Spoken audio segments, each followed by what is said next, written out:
Bonjour à tous, c'est Majora de la chaîne Major Arcana et je vous retrouve aujourd'hui pour une nouvelle vidéo. Alors aujourd'hui, pas d'unboxing, je vais enfin parler des tarots qui ont marqué mon année 2021. L'année dernière, j'avais quand même fait en parallèle une vidéo top 5, mais là, j'ai pas envie de la faire cette année, donc je vais vraiment juste parler des tarots qui ont marqué mon année, avec quelques petites mentions honorables par-ci par-là. Donc tout d'abord, je voudrais parler de l'œil de l'âme tarot qui était une campagne Kickstarter. Et étrangement, en fait, j'ai énormément apprécié ce tarot. Je ne l'ai pas utilisé autant que ce que j'aimerais, mais en tout cas, il reste vraiment dans un coin de ma tête et j'ai vraiment eu un coup de cœur pour cet univers en même temps très coloré et en même temps pas du tout coloré. Alors attendez, parce qu'en fait, j'ai séparé. Voilà, en fait, j'ai séparé parce qu'il y a un certificat d'authenticité, si j'arrive à l'attraper. Voilà, et je l'ai séparé du reste du deck, parce qu'en fait, il y a des cartes en plus, je crois qu'il y en a 8 ou 12, je sais plus. Enfin, en tout cas, il y a des cartes complémentaires, mais il y en a trop à mon goût. Quand c'est une ou deux, je veux bien, mais là, il y en a trop. Du coup, je ne les utilise pas pour faire des tirages. Et ouais, en fait, j'adore cet aspect en même temps, donc comme je disais, très coloré et très noir et blanc. C'est bien équilibré et je suis juste hyper fan en fait des dessins. En plus de ça, la qualité du deck est vraiment super cool. On a des tranches qui sont mates. Le dos est absolument magnifique. Franchement, je pense que parmi tous mes jeux, c'est un de mes dos préférés. J'adore ce mélange de couleurs primaires en fait. Donc il y a du bleu, du rouge et du jaune. Enfin, du rouge, c'est plutôt du magenta. Et c'est juste trop beau. Les cartes sont mates mais glissent quand même. Et je le trouve assez parlant. Je pensais que j'aurais un peu de mal à le lire. Mais au final, il suit quand même bien le Rider-Waite, donc bah non, j'ai pas plus de mal que ça. Et ouais, j'ai pas grand chose à dire de plus. Franchement, ça fait partie vraiment des... Alors cette carte, c'est une de mes préférées du deck, elle est vraiment trop belle. Et donc oui, il fait clairement partie de ces decks qui sont arrivés dans ma collection en 2021 et dont je ne risque pas de me séparer de sitôt. Bien que de toute façon, je ne me sépare très rarement de mes decks. Il faut vraiment qu'il y ait un deck qui me sorte un peu par les yeux pour que je décide de le vendre ou quoi.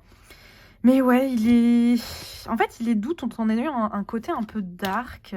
Je sais pas, c'est difficile de le décrire, mais je trouve vraiment... je sais pas, j'ai eu un coup de cœur dessus. Et donc, il fait clairement, voilà, comme je le disais, partie de ces decks qui viennent d'arriver. Enfin, qui viennent d'arriver, je l'ai eu en début d'année 2020, je crois. Enfin, 2021, pardon. Je l'ai eu... Bah, je ne sais plus exactement et je vois que sur YouTube, je n'ai même pas posté encore la review parce que j'ai toujours énormément de retard. Donc, il faut que je poste l'unboxing et la review. Ça sera fait, à moins que j'ai supprimé. C'est possible que des fois je supprime des vidéos sans faire exprès. Mais en tout cas, voilà, l'œil de l'âme tarot, clairement un de ces decks qui ont marqué mon année 2021. Ensuite, le deck suivant qui a marqué cette année pour moi, c'est le Gentle Tarot. Je pensais vraiment pas du tout en fait qu'il me marque autant. Et pourtant, pour le coup, ça c'est vraiment un tarot que j'ai énormément utilisé en 2021. Alors qu'en fait, c'est un peu bizarre parce que c'est pas 100% mon style. J'aime beaucoup les dessins, mais vraiment le style graphique, c'est pas celui qui me parle le plus au monde. Et pourtant, depuis que j'ai Star Wars, vraiment je le surkiffe. Le dos est magnifique. En plus, j'ai reçu il y a de ça quelques jours, donc la vidéo n'est pas encore sortie, la version linen, donc qui est un peu plus petite, et il y a la version pocket aussi qui doit sortir dans une boîte en métal. Donc je pense que je ferai peut-être une vidéo avec les trois versions, ce sera intéressant de les comparer. Mais oui, en fait, je suis tombée un jour dessus. Je sais plus quand est-ce que c'était exactement, ni où c'était, peut-être sur Etsy ou sur Instagram. Et le moment où mes yeux se sont posés dessus, j'ai instantanément voulu le deck et j'ai vraiment trépigné d'impatience le temps qu'il arrive à la maison.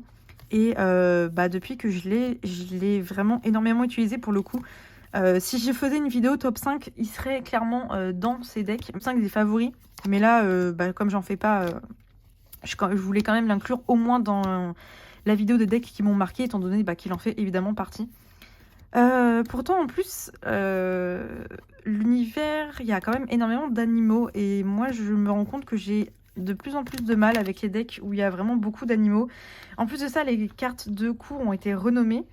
Mais en fait, j'ai réussi à passer outre tout ça. Et c'est clairement un jeu qui m'a fait beaucoup de bien, je pense aussi. Et ça, pareil, c'est un deck que j'utilise quand j'ai des consultations. J'utilise pas mal avec des gens qui sont pas forcément très à l'aise avec le tarot parce qu'il est vraiment très doux, comme son nom l'indique. Et donc, quand même, pour que je veuille me procurer les 3 exemplaires au total qui existent, donc la version classique, linen et pocket, je pense que ça veut tout dire.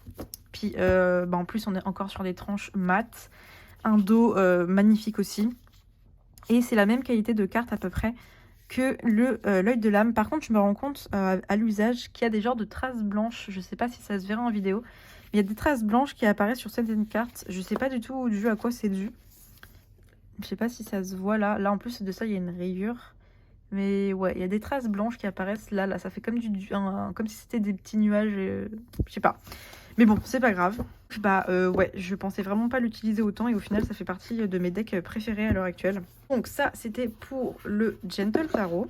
Ensuite, et alors là, par contre, ça va être un peu compliqué d'en parler. Je vais vous expliquer pourquoi. Donc, il y a les 2 Revival Art Tarot, mais que je compte comme un.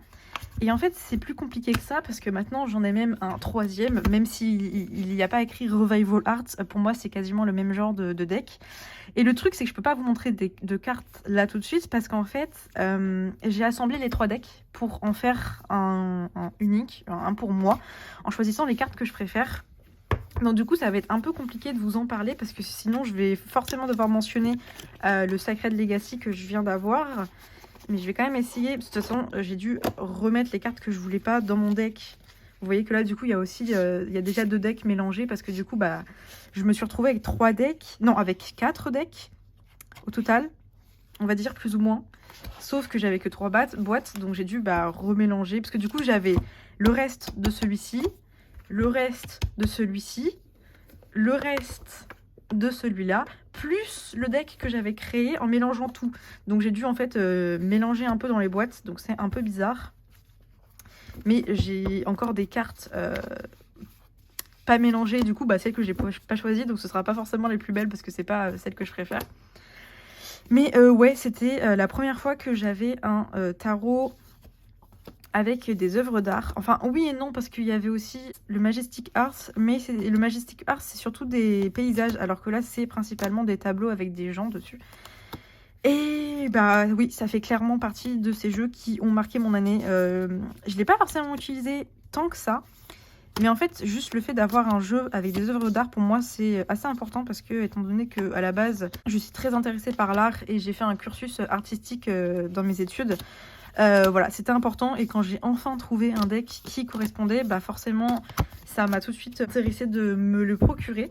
Alors du coup par contre à ranger ça va être un peu la galère et je vous ferai peut-être une vidéo si j'y pense du Sacred Legacy remixé. Enfin du coup en fait je vais vous montrer juste le dos, vous allez peut-être mieux comprendre ce que j'essaie de dire. Mais juste qu'en fait j'ai mis les 3 decks dans l'ordre et puis à chaque fois je choisissais la carte que je préférais parmi les 3. Donc mon fou préféré parmi les 3 fous que j'avais à disposition, le magicien préféré parmi les 3 magiciens, je pense que vous avez compris. Et donc je me retrouve avec un deck comme ça qui a plusieurs dos, donc il y en a 3 au total, il y a celui-là, celui-là et celui-là. Celui-là c'est celui que j'aime le moins. Et je sais qu'il y a des gens que ça perturberait d'avoir des dos différents comme ça, moi la première, mais en fait là il y en a... Enfin, je veux dire, c'en est 3 qui se ressemblent. Et au final, par exemple, si je vois Sodo, ok, je saurais que la carte, elle fait partie du Sacred Legacy, mais je sais pas laquelle c'est de toute façon. Donc, voilà. Donc, ça me dérange pas trop au final. Et j'ai évidemment mis ma version remixée du deck dans la boîte en dur 1, parce que j'allais pas mettre ça dans la talk box, c'était hors de question. Mais du coup, ça, c'est une autre histoire. Donc là, le seconde édition avait un dos comme ceci. Et... il est presque pareil en fait. Enfin, je veux dire, il y a quelques trucs qui changent par rapport à la bordure, au titre et tout. Mais sinon, bon, voilà, ça c'est clairement le genre de carte. J'avais 3 choix, c'est pas celle que j'ai pris quoi. Mais oui, bon, sinon, voilà, pour moi, c'est un peu la même chose en fait, ces 2 decks. Et c'est pour ça que quand j'ai eu l'autre et qu'en fait c'était aussi presque pareil au niveau feeling pour moi, je me suis dit, mais autant faire un tarot qui me plaît à 100% en prenant des cartes. Que j'aime beaucoup. Et vous voyez, là, par exemple, ces 2-là, elles sont magnifiques. Je les ai pas choisies tout simplement parce que c'est celles qui me parlaient le moins. Mais ça veut dire que celles que j'ai choisies sont encore plus belles que celles-ci. Du coup, voilà pour ce qui est du Revival Art première et deuxième édition. Et donc, c'est pour ça que je les mets en fait en un seul deck. Je pense pas que je vais les compter comme 2 decks séparés quand je vais mettre le nombre de tarots que j'ai inclus dans la vidéo, dans le titre. Parce que pour moi, c'est un peu des decks jumeaux. Donc... ouais, je sais pas si je les mettrais comme 2 tarots différents dans le titre. Ensuite, et même si je l'ai reçu qu'en octobre, c'était impossible pour moi de parler de tarots qui m'ont marqué sans parler du Nameless One, qui est à l'heure actuelle un de mes tarots préférés, si ce n'est mon tarot préféré pour le coup. J'aimerais juste qu'il y ait une version mini qui sorte un jour, mais j'ai demandé à la créatrice, ce n'est pas prévu parce que les sigils seraient beaucoup trop petits à voir, mais c'est vrai que ce serait sympa quand même d'avoir une version plus petite parce que putain, qu'est-ce qu'il est gros, il est vraiment... Il est énorme quoi, j'ai des petites mains pour rappel et il fait... J'ai pas de comparaison là, mais il est énorme. Et je l'ai attendu longtemps ce deck, vraiment longtemps. Et maintenant que je l'ai, je ne m'en séparerai probablement jamais. C'est vraiment un bijou, c'est mon métaro préféré. Il y a juste les cartes de cours avec lesquelles j'ai du mal parce qu'en fait, elles se ressemblent beaucoup trop à mon goût. Mais comme je l'ai expliqué dans ma vidéo review, de toute façon, c'est un deck que j'utilise quasiment exclusivement avec le guidebook. Et j'aimerais en fait qu'on normalise le fait d'utiliser un guidebook parce que ça n'a rien de honteux. Même pour des gens qui connaissent le tarot depuis plus de 10 ans, je veux dire, c'est pas grave d'utiliser un guidebook, ça permet d'avoir le point de vue du créateur du deck. On peut aussi très bien utiliser le guidebook à l'intuition parce qu'en fait, on va récupérer que les mots qui nous sautent aux yeux directement. Et donc voilà, j'aimerais vraiment qu'on normalise le fait. Et même pour les tirages payants, moi si j'achète un tirage payant à quelqu'un que je vais consulter, je préfère que la personne utilise un peu le guidebook de façon intuitive plutôt qu'elle me colle juste les mots-clés du rider sur les cartes sans interprétation quoi. Il n'y a aucun mal, en tout cas à mes yeux, à utiliser le guidebook, même pour les tirages payants. Donc voilà. Et donc, bah oui, le Nameless One, vu qu'en plus il y a des cartes oracle, pour moi, pour l'instant, c'est toujours impossible de l'utiliser sans. Mais j'ai pas de problème avec ça. Et donc oui, bah forcément il a marqué mon année, ça fait 2 ans que je l'attends, j'étais super excitée de l'avoir. J'en ai rêvé plusieurs nuits de suite quand j'ai su qu'il était enfin expédié. Et franchement c'est vraiment, il est incroyable. Je vous invite fortement à aller regarder ma review si le jeu vous intéresse parce que vraiment il est... Et le bouquin avec, mais... Enfin bref, tout ce jeu est vraiment super cool, donc forcément... Je pouvais pas ne pas l'inclure dans cette vidéo, c'était impensable. J'ai fait cette vidéo principalement, mais pas que, pour ce deck. Donc voilà pour le Nameless One. Ensuite, parmi les jeux qui ont marqué mon année, et surtout mon début d'année, celui-ci pour le coup, il y a le Divine Feminine Tarot, qui est un deck créé par Cocorina, donc une artiste que j'aime beaucoup, et qui est tout bonnement magnifique. C'est vrai que je ne l'ai pas beaucoup réutilisé depuis le début d'année. Je l'ai énormément utilisé pendant, je sais pas, bien 6 mois quand je l'ai reçu. Et là, c'est vrai que ça fait un petit moment que je ne l'ai pas ressorti. Il faudrait que je le fasse. Mais franchement, par contre, encore une fois, je ne me remets pas du toucher des cartes. Il est vraiment différent de tout ce que je connais. Il a un aspect un peu plastique alors que c'en est pas. Et il est super agréable en main. Et oui, forcément, je pouvais pas ne pas l'inclure. Alors pour le coup, je ne montre pas la version diurnale qui est noire et blanche. Parce que c'est vraiment celle-ci que je préfère. Et je l'ai beaucoup utilisé surtout pour tout ce qui était les tirages de pleine lune et de nouvelle lune. Forcément, enfin en tout cas, ça fait le sens pour moi. Mais je l'ai aussi utilisé pour quand j'avais des demandes de tirage pour tout ce qui pouvait être des femmes un peu en détresse émotionnelle, on va dire. En tout cas, qui avaient besoin de se reconnecter avec leur côté féminin. Donc, bah oui, c'est clairement en tout cas un deck qui a marqué mon année. Surtout qu'en plus, comme je le disais, j'aime énormément le travail de Cocorina. Donc j'ai suivi la création de ce deck un peu de A à Z en fait. Le dos est magnifique et en plus de ça, qu'est-ce qui glisse bien du coup. Parce qu'il est brillant mais sans LED. Enfin, c'est vraiment, le toucher est très différent de ce que j'ai l'habitude. Il y a juste les tranches brillantes. Bon, je suis pas très fan mais ça va avec l'esthétisme du jeu. Et même si je déteste faire des éventails, pour le coup celui-ci fonctionne très bien. Donc oui, clairement un des jeux qui a marqué en tout cas mon début d'année 2021. Voilà pour ce qui est du Divine Feminine Tarot. Et ensuite, le dernier deck qui a marqué mon année 2021, et pas forcément quand bien, c'est le Botanica Tarot. Alors, j'arrive toujours pas à ouvrir la boîte. Vraiment pas pratique. Vraiment, cette boîte, c'est un enfer à l'ouvrir. Pourquoi pas quand bien parce qu'en fait, j'ai dû redemander une copie du jeu parce que la première que j'ai reçue était absolument inutilisable. Il y avait des problèmes de découpe, c'est-à-dire qu'en fait, il y avait des cartes... qui débordait sur les suivantes. Il y avait eu un bout de la carte de gauche qui débordait sur la carte de droite. Du coup, il y avait un liseré à gauche qui était vraiment pas beau. Même cette copie, elle a beau être mieux, on voit quand même en transparence un peu... alors, je sais pas si ça se verra bien à la caméra, mais on voit le dos en transparence. J'avais des problèmes de taches blanches partout. Franchement, c'était une catastrophe. En plus de ça, j'avais filmé une vidéo qui était assez sympa parce que j'étais vraiment très honnête. Elle était... La vidéo était vraiment cool parce qu'on voyait tous les problèmes et sauf qu'en fait, je l'ai supprimée sans faire exprès, donc j'ai dû refilmer la vidéo, sauf qu'en fait, je me suis rendu compte que je l'avais supprimée que quand j'ai reçu la bonne version. Donc bref, c'était vraiment un gros bordel. Mais c'est clair qu'en tout cas, il fait partie de ces jeux qui m'ont marqué pour le coup. Ça, il n'y a pas de doute. Il est toujours très beau, je le trouve vraiment magnifique. Par contre, pareil, ça c'est un jeu que je ne peux pas utiliser sans guidebook, c'est juste impossible. Parce que je m'y connais pas assez en plantes et parce que même s'il y a des éléments par-ci par-là, pour moi c'est juste impossible en fait de le lire comme ça. Genre là ok, je peux juste appliquer en fait mes connaissances du tarot sur le 8 d'épée, mais à l'intuitif, là, pour moi, il y a rien qui sort, en fait. Donc, je l'utilise un peu en bibliomancie, donc en fait, avec le guidebook, je vais faire de la bibliomancie avec, c'est-à-dire que je vais ouvrir, alors pas celui-là, parce que celui-là, c'est le tout petit, mais je vais prendre le plus gros. Et par exemple, si je regarde là, et ben en fait, je vais vraiment utiliser que intuitivement les mots qui me parlent tout de suite. Donc par exemple, pur, power, et c'est avec ça que je vais faire ensuite mon tirage, tout en appliquant mes connaissances du tarot.